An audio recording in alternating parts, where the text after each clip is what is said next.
Did you ever grow up with fairy tales? As a child, I think all of us want something like that. Something beyond the bounds of belief, a fantastical place where we can get lost in for hours. But in the modern day and age, it's hard to get stories told to us. It's hard to be immersed in the unreal when the real world is so present in our everyday lives. But as a child, I found fairy tales. I found worlds I could explore, have adventures in, and come back to day after day.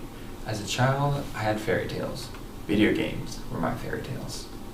My name is McKeon, and I'm here to tell you about the company Nintendo, as well as the lead game designer position, and why my dream job will be to work for Nintendo in that position. Let's begin. Video games, for good or ill, have become a staple of our culture, and their influence continues to grow. Even though they aren't marketed entirely to children, video games usually appeal to and influence them the most, meaning they have effect on not only this generation, but the ones to come as well. I have researched the economic aspect of the industry as well as its effect on society. I have read what the experts have had to say on the topic and have heard the layman's opinions. But perhaps most importantly of all, I've grown up with and around it. I've been playing these games since I was like 6 years old and have yet to stop. Anyway, Nintendo is one of the oldest video game developing companies in the world and currently sits amongst the most competitive firms in the industry. Probably the most coveted job amongst gamers in said industry is the lead game designer position. That's the guy who calls the shots on the overall concepts of the game without getting bogged down in details. You might call them the grounded visionary of the group. Now, why would I want to work with Nintendo as a lead game designer? Well, let's talk about Nintendo itself. According to David Sheff in his superb book, Game Over, How Nintendo Conquered the World, Nintendo was founded by Fusajiro Yamauchi in September 23, 1889, but did not develop video games until the mid-1970s. Actually, Nintendo was originally a Japanese card-making company that moved in and out of various enterprises before permanently settling on the video game industry in 1983, 2 years prior to the release of its revolutionary Nintendo Entertainment System in the United States. Nintendo is widely credited and even admits on their official website to essentially bringing the video game industry back to life after the market crashed under the reign of giant Atari in 1983. Quote, over the course of the next 2 years, it, being the Nintendo Entertainment System, almost single-handedly revitalized the video game industry. End quote. Nintendo 2016 official page. Nintendo aimed to do things differently. They exercised strict rules and quality control and refused to accept third-party software that did not meet their very high standards. It made developers moan and complain, but ultimately they all complied. But well, that's all in the past. What about the present? Well, Nintendo currently stands among the big three in the video game industry, competing for a top spot with fellow giants Sony and Microsoft. I think we're all familiar with those guys.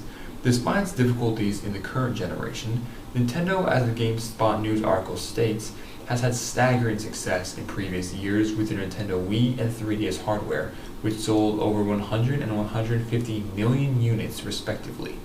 Due largely to the incredible success in the last console generation, they actually have so much money in savings, they can sustain over 3 decades worth of losses. It's insane. Nintendo literally has, quote, $10.5 billion in the bank, end quote. That Kundi, 2012. So now that we know about the company I want to work for, let's go on to a particular position I would like to occupy, that of a lead game designer. A lead game designer, quote, takes nebulous concepts jotted down in brainstorming sessions and fashions them into clear, concise design documentation for game locations, characters, rules, stories, interface, and modes, end quote. Get in Media 2016. Although there is no specific degree or level of education required for the position, majors in game art or design are favored, while education in graphic design and computer sciences are also valuable. To reach this level in a major company usually takes years of experience in design, but the salary for such can be lucrative, with salaries in the US ranging between $64,000 and $143,000. In the US, the national average is, quote, $110,397 per year, end quote. Glassdoor.com, 2016. Anyway, now that we have our information concerning both the company and the position, let's talk briefly on why exactly I personally want to work for Nintendo in that position. Game design is what I wanted to do since I was a kid, and I've played Nintendo games since I was 6, so it makes sense.